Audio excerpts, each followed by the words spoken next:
Hello everyone, this is Chapter 6, Testing and Assessment for Counseling 4480. When it comes to personal emotional counseling, so that's kind of like the typical talk therapy that you might think about, assessments or tests that are given to the client are used to make diagnostic decisions. So they might do testing to kind of figure out what's going on with you, giving you a diagnosis. Whereas in career counseling, assessment tests are used for self-exploration and self-understanding. So when it comes to career counseling, which is what this class is about, when a client takes a test, we're going to go, oh, it sounds like you're interested in this field or that field, maybe something that we can explore. Okay. National Career Development Association and the Association of Assessments in the Counseling and Education. There are 8 competencies to choose, interpret, and communicate the results. So number 1 is choose assessment strategies. 2, identify the appropriate tools. 3, administering and scoring assessment tools. 4, interpreting the results. 5, using results in decision making. 6, presenting statistical information that results. 7, engaging in ethical professional behavior. And 8, using results to evaluate career interventions. So what this is basically saying is that within this field of, let's say, career counseling, we're expecting that you know how to do all these things or be familiar with it. The use of assessments in career counseling. Assessments are used to answer what questions, such as what difficulties, what choices this person has, or how questions, like how does it compare to other women? How does his values fit in with others? So they're comparing, contrasting with other people. Not necessarily why questions. Haverkamp has a model from 2013 and it has 2 dimensions. The first dimension is horizontal, which means going left to right. Describes the purpose of the assessment. Whose needs are being met by the assessment? So is it the counselor or is it the client? And then the second, which is the vertical, which is going up and down. Vertical dimensions describe the types of information that is being provided by the assessment. So one side might be much more statistical, the data, while the other side is much more specific to that person's situation, which is also known as the context or contextual, intuitive. So like we said in the previous slide, if it is career assessment, client needs, that would be left to right. And the right side is where it says client needs. And then it can be of 2 different ways. It could be data or contextual, like we just said in the previous slide. And that would be empirical. So it's much more testing type stuff. And then the intuitive might be a little bit more about who that person is or what context it is in. And that's the bottom part. And so then we can sort of see different types of assessments depending on which 2 categories you're talking about in this graph. For data, it would be the Strong Interest Inventory or the Minnesota Importance Questionnaire. Contextual might be more of a card sorts, which is about their interest. And we'll talk about card sorts at the end of this lecture. Counselors should know how a test is constructed. So how was it created? And typically there's a little history, a little blurb about that whenever you read up on an assessment. The psychometric information, so that's the psychological components to it, the statistical questions that they might have and that they can answer. Norm groups, basically who did they sample, who did they test to get the results. Fairness of for female and racial ethnic minority clients. So there's also a multicultural component to this, is that historically, a lot of assessments are done on middle-class white men. So it's really hard to be able to then apply it to half of the population, which are women, right?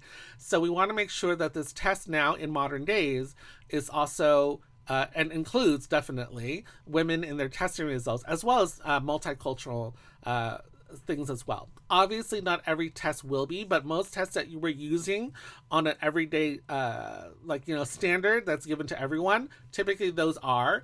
But let's say that you are a young, new researcher and you're just starting out, you might just want to focus on one specific group of people, and then that can be used for that specific group. So let's say Latino or Latinx, or Black or African American or Asian, but it could also be LGBT. So it does really depend on it. But the ones that, the SATs and all the ones that are given to like everyone, typically those have to be multiculturally considered. So strategies for interpretation. So how do you can you understand what the results mean, and can you also interpret it as well? All right, considered in the context of all other available information about the client, and tests should always be valid and reliable. And you'll see those two key words in assessments all the time: reliable and valid. And we'll actually define those things in a little bit in a couple of slides down. All right, selection of assessments. Test developers should provide information.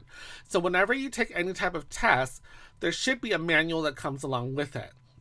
And within the manual, there's all this information that we were talking about before, which is like the history, like how was it created, also the psychometric properties and stuff like that. Purpose of assessment.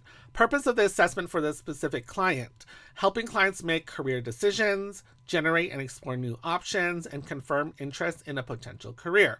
So these are typically the purposes of a career counselor doing career assessment with a client, right? Is that you can hopefully do one of those things with your client. Technical information. So we're talking about the psychometric properties that we were talking about before. Technical aspects are reliability, validity, and norms. Typically, the test developer will provide this information in the test manual, and it is up to the counselor to evaluate this information. So what that is saying is that in the manual, when you get it, it will give you some numbers, okay? Like how reliable, how valid is this, and also additional statistical information for you to understand the testing, the assessment itself. So, and for some, you might say this is not good enough, and for some others, like this is totally good enough. So it really does depend. So it is up to you to read it and see whether or not you think this is a good assessment for your client. Counselors should also do their own research, such as journal articles, which is basically look at research that people have done using this specific assessment. Was it helpful? Was it not helpful? Typically, the researchers will let you know. And then also discussions with other professionals. So here's an example. If I'm thinking about using an assessment, I might talk to a coworker of mine and say, hey, I have a client who's interested in this. Do you think this assessment would be effective for this client, right? Or what are the ones that you use for a specific client with bipolar disorder, right? And then if you hear it, then that's what we're talking about here, is discussions with other professionals, because everyone is going to have a different level of experience with different assessments.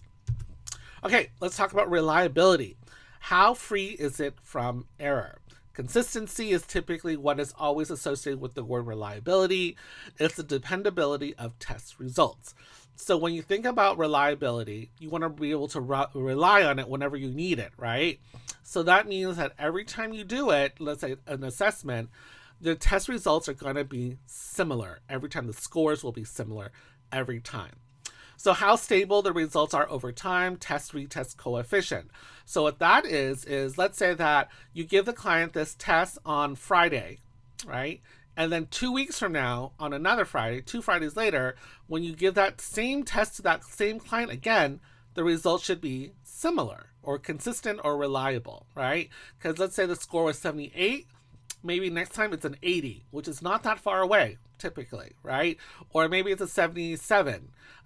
That's very close. So you're like, okay, it's pretty consistent. However, if you give them the test the first time and they score a 78, and the second time they take it, it's a 42, you're like, whoa, that's really weird. Why is it so far away? Like the same questions, the same person, it's just 2 weeks later. What is going on? And let's say, we'll say, let's do it another 2 weeks. So now we're going to wait 2 more weeks and we take the test and the results are a 94. Again, very far away. So then therefore, this thing might not necessarily be reliable. Okay, how internally consistent the items are in measuring each construct. There's Cronbach's alpha, KR20, and other coefficient. So what those are, and those are kind of like more advanced statistical terms, is there's ways that you can compare the questions to each other within the test itself to see whether or not they result in something similar. We're hoping that they do, because that means that the questions are similar to each other, right? Which means that it's measuring hopefully the same thing. If they are not, then they might be actually asking for different things. Let's say it's a survey about depression, right? But one day or one question is really about depression, but another question might be more about self-confidence or something like that. Although they might be considered similar for some of you all, they're actually different ideas. And so then therefore, if it is, then we want to get rid of the ones that are not necessarily the same idea or will be reliable. Validity. Appropriateness of conclusions drawn from test results. How well the test assesses the domains of interest and how it predicts career choice. So based on this empirical evidence, evaluated through many investigations. So what that is asking for is it accurate? Typically, validity is always associated with accuracy, which is, let's say that you are doing a test on major depressive disorder. Or is this assessment, this test, really measuring that? Or is it really measuring anxiety, right? And there's a fine line about those two, right? Some of y'all might think that they're the same, but they're definitely not the same, right? So for the typical person, they may not think so. But there are ways to compare to figure out whether or not major depressive disorder survey that you have is really measuring that. Okay. So there are 3 types of validity. So we're going to look into it. Like, how do we find out whether or not this test is really talking about major depressive disorder? There's a content validity. So how well the specific terms or items on a test represent an entire domain of interest. So if it is an art assessment, is it assessing all types of art? So that's asking you to be much more specific, right? You can't say that we're going to have a test on feelings because there might be not enough questions to really cover all feelings, right?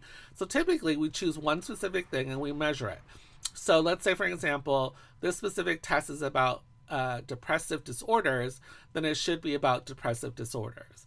So for example, in this one about art assessment, is it really measuring all art, like painting, ceramics, sculpture, digital art, photography, movies, all those things are considered music, all that stuff?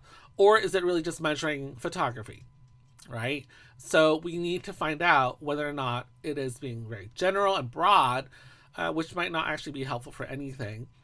Or is it really measuring what it says it's measuring, which is not necessarily art, but photography. Criterion-related validity. So criterion is basically a requirement, okay? So criteria, like what are the criteria for this job? That basically means what are the requirements for this specific job. Criteria is plural for criterion, which is singular. So criterion-related validity, a measure of a specific attribute is associated with some external or independent indicator. Does a test measure the knowledge expected from a specific job? So let's say, for example, you are a bus driver, right? So some of their criteria is you probably need to know how to drive a bus, right? You need to know how to operate the little lifting for people who are using wheelchairs. You know how to use the emergency exits. You know how to, do all those things, right? So if I was giving you a test on how to use a bus, those would be the criterion for what it means to be a bus driver. Okay, next one is construct validity. Is it closely tied to the theory underlying the assessment tools? So there's 2 types. So construct is basically building something or making something, right? So there are 2 types that are going to potentially let us know whether or not it is valid. The first one is called convergent construct validity. So remember Divergent, the movie? This is convergent, which is the opposite of divergent. Divergent is going from one place to do 2 different places. Convergent is typically 2 places coming into one place, okay? Something like that. It could be more than 2. But convergent construct validity is the same as other tests measuring the same thing. So what that is saying is, if your test is measuring depression and we test other tests that are out there that we all know are about depression, like they've been used and tested over and over and they're well known, your results and their results should be similar. So they're converging together and when it comes to the results, okay? So if you're measuring depression with a questionnaire, it should have a high correlation with another depression scale demonstrating convergent validity. Okay, I hope that makes sense. So one is already well known and established and famous, and it's about depression. So if you're creating your own, the results should be similar to the one that everyone knows is about depression, right? So it's kind of like we're making sure, right? All right. The other one is discriminant construct validity.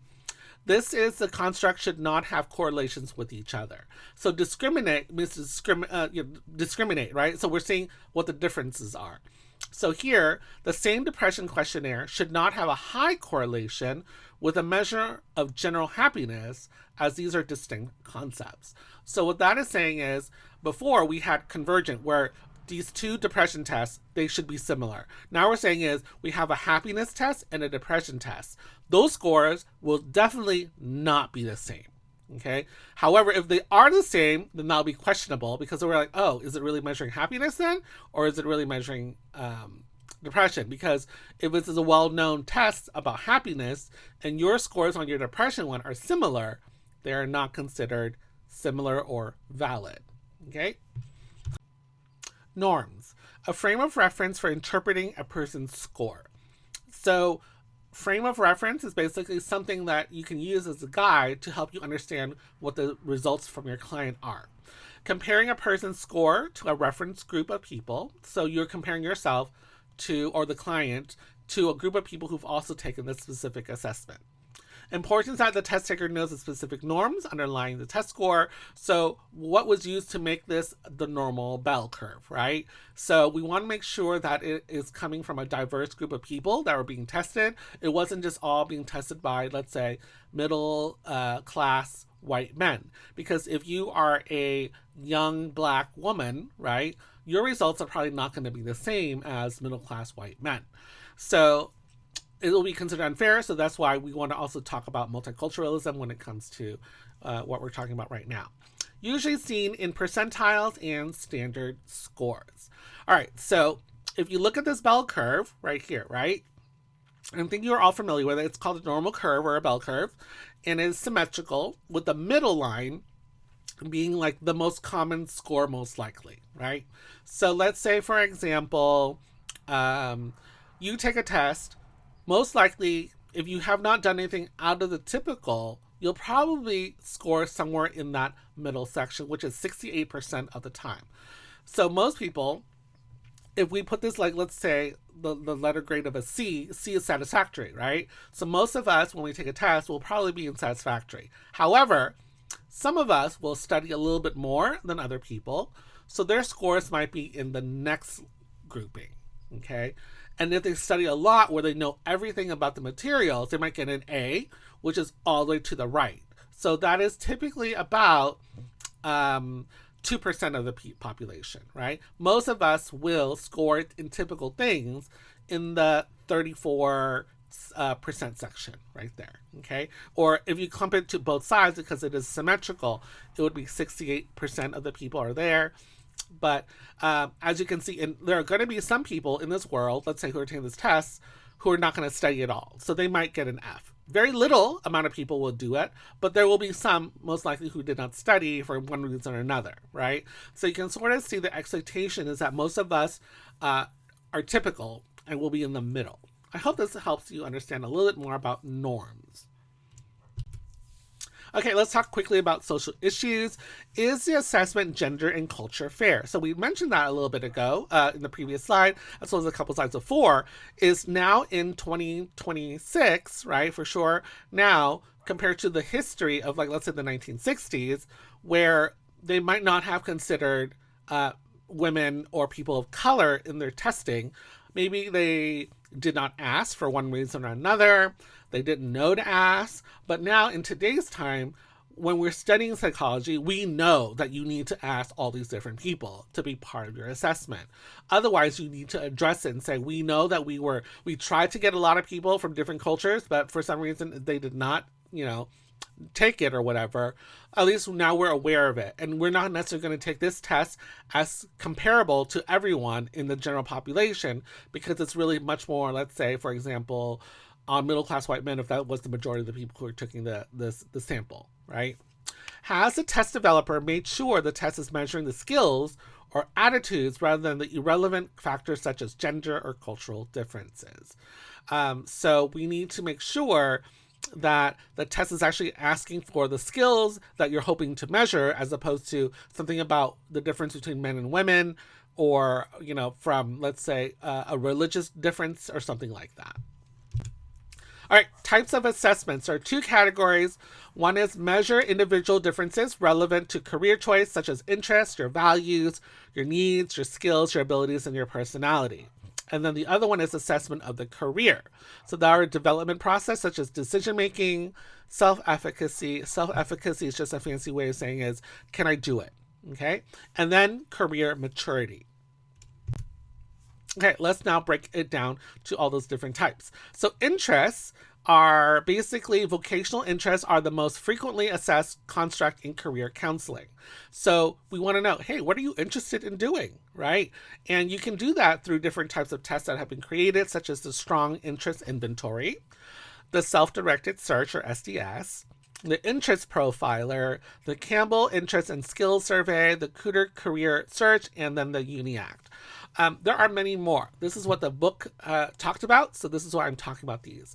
And typically with this, if the book, a typical textbook recommends it, it's probably very popular already and already has been tested for validity and reliability and stuff like that. Many incorporate Holland's typology, which we're going to start studying a little bit more in Chapter 7. All right, the Strong Interest Inventory measures a person's vocational and avocational interests. Vocational is like career, maybe interest. Avocational, A in front of a word typically means without. So avocational interest would be your fun time, stuff that you like to do, your hobbies and stuff like that.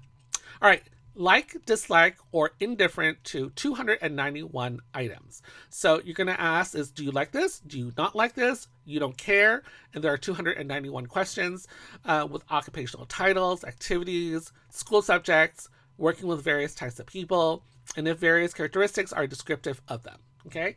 And in the Strong Interest Inventory, there are 4 scales. So they're going to look into, number 1, your general occupational themes. So what are typical jobs? 2 would be your basic interest scales. Your 3rd is your occupational scales. And then your 4th is your personal style scales. So it's just breaking it into different parts, 4 parts. That's it. All right. In general occupational themes, corresponds to the Holland 6 vocational personality types, RIASEC. So we'll talk about Chapter 7 soon on Holland's type. And they're known for, Holland is known for RIASEC, RIASEC. And that stands for a word. Realistic is that R, investigative for I, artistic for A, social is S, enterprising is E, and conventional is C. And it's been normed by gender. So these are hopefully the questions that you can answer. What am I like? How do I like to work? What type of work environments do I prefer? So typically with this, you might get a couple of letters in your results when you take it.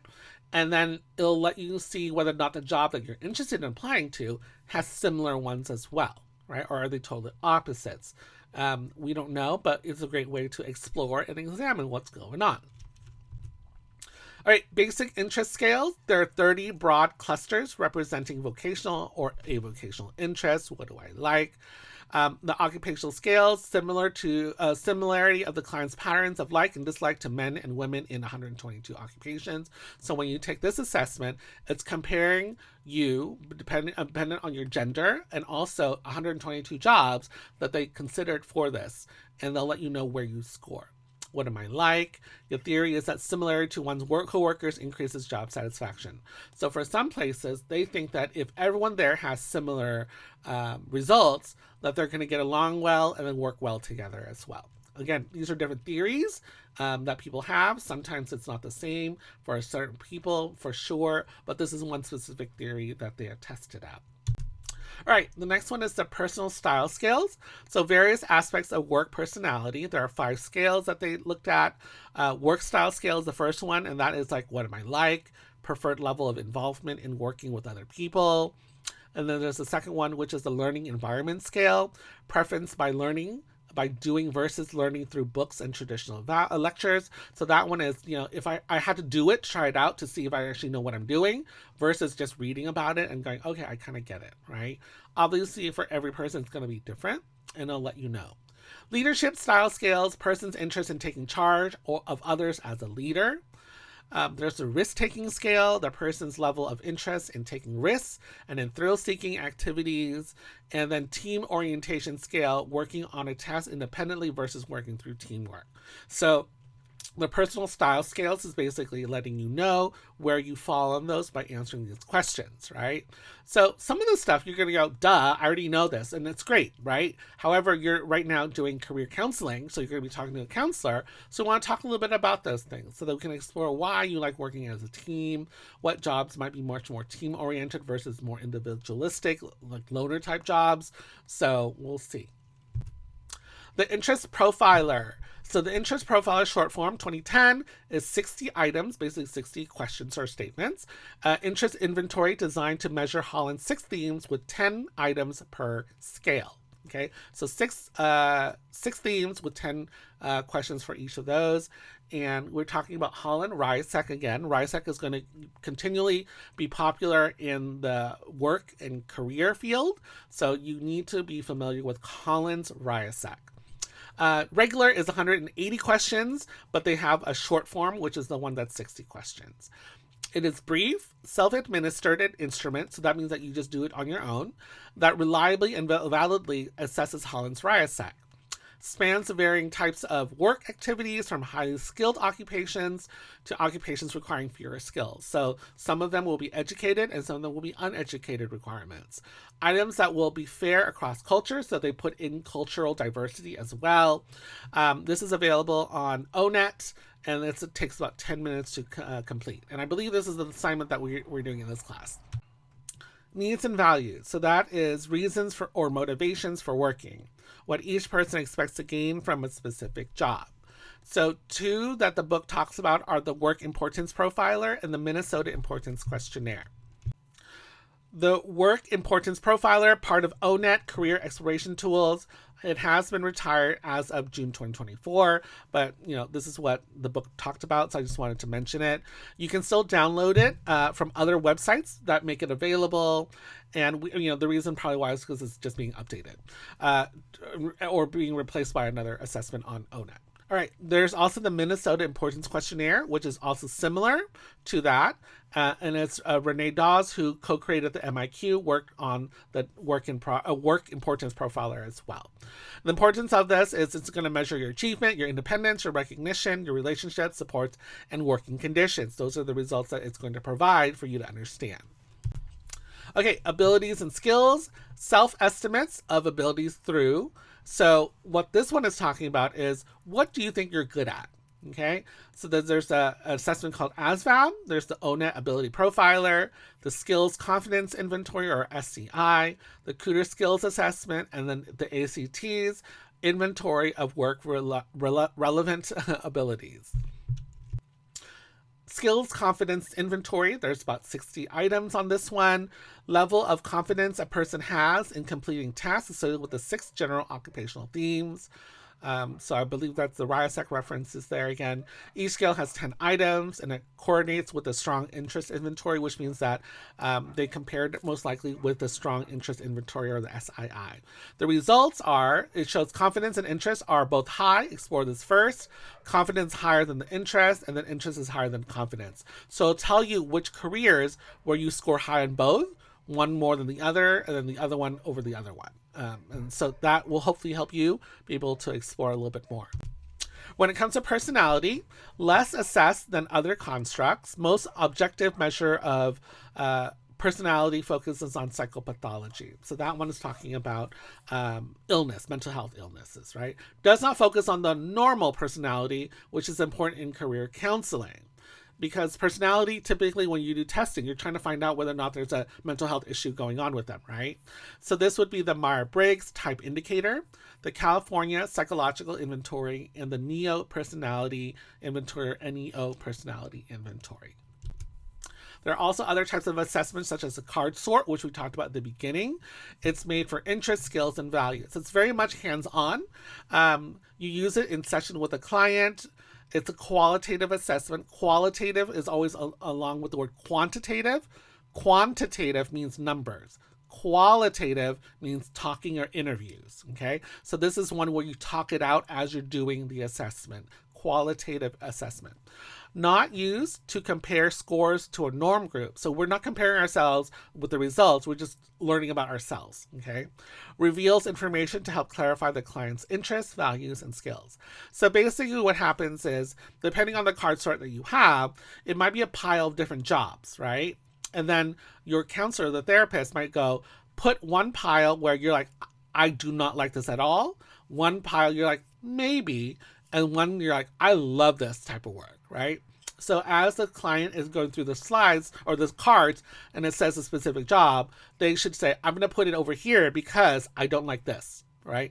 And I'm going to put it here because I like it because of this. So then as the therapist or the person listening, you can then go, oh, okay, I can sort of see there's maybe a theme, like you don't like working outside, or you don't like working in large teams, or whatever it is, right? So that's what a card sort is. It requires the client to talk it out, interview style, basically, because you can ask them questions. And so that's how typically it's done. There is a YouTube video here that's been linked so that you can look at it a little bit more in detail. Now let's talk about genograms, which is the next type of assessment. It is a visual representation of some set of connections in a client's life. It was originally created in family systems therapy. And basically what happens is the client's family history and current relations are all listed on there. So basically the name of the person, and then either your mom, your dad, your uncle, your grandparents, whatever it is. And it's a qualitative assessment, which basically means that we're going to be talking this out. Discussions that follow is important. So once you start to have the family tree there for you, or the genogram there for you, then you can start asking questions. You're going to face validity for clients because it provides an opportunity to tell their stories within a career counseling context. So face validity is, show me what you think are the connections, right? What do you see in front of your face? Those are the connections that you have. That's face validity. There's also, you can ask them, like, why is it that you're thinking about studying counseling? And then we find out that your favorite auntie, let's say, is a counselor and you admire her, right? So then we can talk a little bit about that, but we can also talk about the careers that you might be interested in, or you might have a lot of skill set in, because let's say your mom was a biologist, right? And you know a lot about biology, but you might not necessarily love biology. So you might have scored high there, but we also understand why you might not necessarily want to connect with that person versus another person when it comes to careers. So it's really just a lot about talking and stuff like that. I have included a link there for you to look at as well to explore further if you want to. All right, counselor cognitions about assessments. Prior to choosing an assessment, you need to know if you should use this assessment, right? So you need to think about that, because most assessments you do have to pay for. If you're working for an agency, that means that they probably will pay for it, and they'll probably want to know why. So whenever you choose something, you should let them know why. You should have a reason why. All right, reviewing assessment results prior to session. So once you have the results from your client, you need to now be able to look at it for a little bit and think about it. You need to understand what the assessment information scores mean, because typically those scores are raw scores that have been converted to another type of score so that you can compare it to a reference, like a normal curve or another type of, a result, right? Rehearse, practice answering typical questions the client may have. So you definitely should ask questions that you think that they're going to ask, and then figure out how to answer it, okay? I don't want you all to sit there going, in front of your client going, I don't really know. Let me get back to you. You should now have thought and pre-plan all of this so that you can answer those questions with your client. Presenting and discussing results with the client. What is the client hoping to learn from these results? So you should definitely ask that question and have an answer to it when you are doing assessments with your clients. All right, that's the end of this chapter. Bye-bye.